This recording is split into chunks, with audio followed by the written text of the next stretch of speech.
আমার ২৬ নম্বর ব্যাচে প্রথম দিনের ডেমনস্ট্রেশন ক্লাসে এত প্রবলেম ঘটে গিয়েছিল যে আমরা ভেবেছিলাম ডেমনস্ট্রেশন ক্লাসটা হয়তো কমপ্লিটই হবে না, আমাদের মাঝপথেই ছেড়ে দিতে হবে। কারণ স্টুডিও থেকে আমাদের ভর দুপুরবেলা বেরিয়ে যেতে হয়েছিল।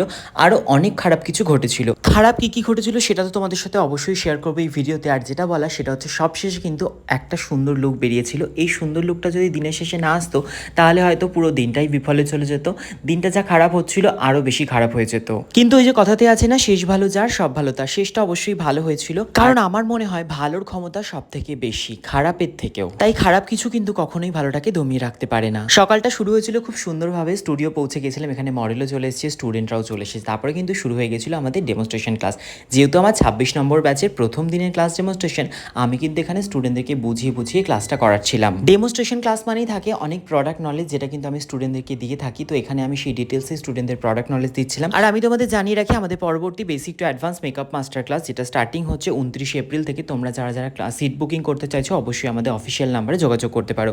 এখানে কিন্তু তোমাদের basic to advance makeup, hairstyle, sari, trapping, কলকা সমস্ত কিছুই হাতে ধরে শেখানো হবে। এবার বলি প্রবলেমের কথা। দেখতেই পাচ্ছ মডেলের কিন্তু বেস মেকআপটা পুরোপুরি কমপ্লিট হয়ে গেছে। আর তখনই কিন্তু স্টুডিও থেকে আমাদের সবাইকে বেরিয়ে যেতে হয়েছিল, মানে আমি, মডেল, সঙ্গে আমার সমস্ত স্টুডেন্ট। স্টুডিওতে একটা প্রবলেম হয়েছিল। কি প্রবলেম হয়েছিল সেই সমস্ত ডিটেলসে আমি গেলাম না, কিন্তু সেই দুপুরবেলা তখন 1:30 বাজে আমাদের কিন্তু সবাইকে বেরিয়ে যেতে হয়েছিল। কিন্তু আমার মুখের হাসি দেখে তোমরা বুঝতেই পারবে না যে তখন কতটা প্রবলেমের মধ্যে আমি ছিলাম। একটা জিনিস আমি জানি, যতই যা হয়ে যাক মুখ থেকে যেন হাসিটা না যায়। আমাকে অনেকেই কথাটা বলে যে আমি কঠিন সিচুয়েশনেও কিন্তু হাসি মুখে সমস্ত সিচুয়েশনটা হ্যান্ডেল করতে পারি। ভিতরে একটা টেনশন কাজ করলেও কিন্তু এটা আমি সবসময় করে থাকি। সেই মুহূর্তে কি করব ভেবে পৌঁছে গিয়েছিলাম কৌশিকদা স্টুডিও। কৌশিকদাকে একবার ফোন করার পরেই কিন্তু কৌশিকদা বলেছিল তার স্টুডিও ফ্রি আছে। আমরা কিন্তু পৌঁছে গেছিলাম সবাইকে নিয়ে।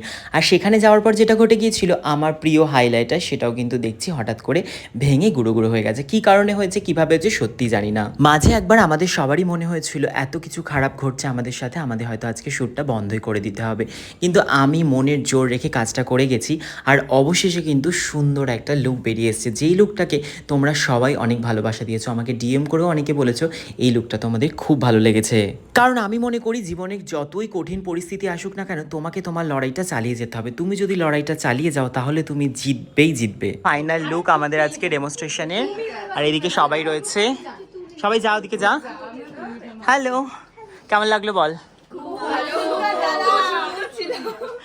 সত্যি সেদিন যদি সব খারাপ পরিস্থিতি দেখে শ্যুটটা বন্ধ করে দিতাম তাহলে এত সুন্দর লুকটা হয়তো তোমাদের কাছে রিপ্রেজেন্ট করতেই পারতাম না। এই দিনের পর আমি একটা শিক্ষা লাভ করেছি, তো পরিস্থিতি যেমনই হোক তোমাকে তোমার লড়াইটা চালিয়ে যেতে হবে। তোমার ইন্টেনশন যদি পিওর হয় তুমি অবশ্যই জিতবে। আর তুমি যে কাজটা করতে চাইছো সেটাতে তুমি অবশ্যই সাকসেস পাবে। ওই যে প্রথমেই বললাম, খারাপের থেকে কিন্তু ভালোর শক্তি সবসময় বেশি।